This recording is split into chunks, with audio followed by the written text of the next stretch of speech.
बहुत जोरदार तरीके से भारतीय जनता पार्टी ने पूरे देश भर में कैंपेन चलाया और कैंपेन हमारे हिमाचल प्रदेश में भी बहुत जोरदार ढंग से हुआ है। और मैंने इस बात को देखा कि हर जगह बहुत जोश के साथ नौजवानों को देखा, बुजुर्गों को देखा, माताओं बहनों को देखा।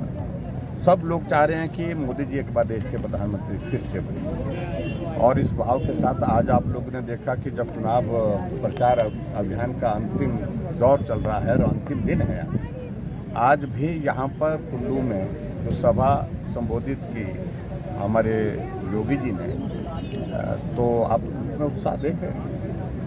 कल भी यहाँ कुल्लू में सुना मैंने एक रैली हुई है कांग्रेस की, उसकी तुलना में और हमारी तुलना में संख्या की बात करो या जोश की बात करो, दिन रात का अंतर है।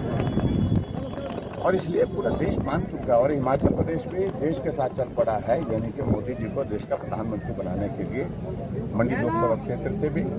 कांगड़ा से भी, हमीरपुर से और शिमला से भी भारतीय जनता पार्टी के हमारे जो कैंडिडेट जीतेंगे और यहाँ पे बहुत बड़े बहुमत से जीतेंगे। प्रियंका गांधी ने जो है वो कल एक आरोप लगा, हमने बहुत ज़्यादा पढ़ा नहीं है, शायद वक्त नहीं मिला होगा। ये हिमाचल प्रदेश देवभूमि के नाम से जाना जाता है और हिमाचल प्रदेश में पर्यटन की अगर सही मायने में अगर इसको बहुत ज़्यादा प्रमोट करने के लिए अगर नेताओं में से किसी का नाम लेते हैं तो वो श्री जाता अटल बिहारी वाजपेयी, जिन्होंने अपना घर कहीं नहीं होने के बावजूद भी अपना घर मनाली में यहाँ पर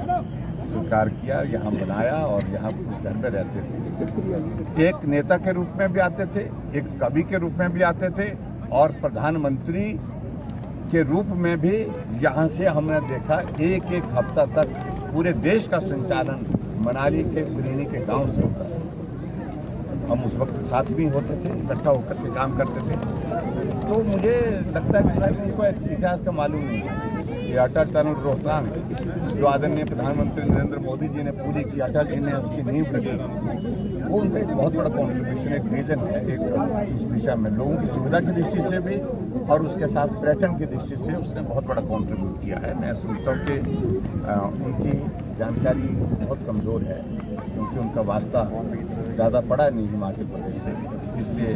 वो सारी चीज़ों को लेकर उनकी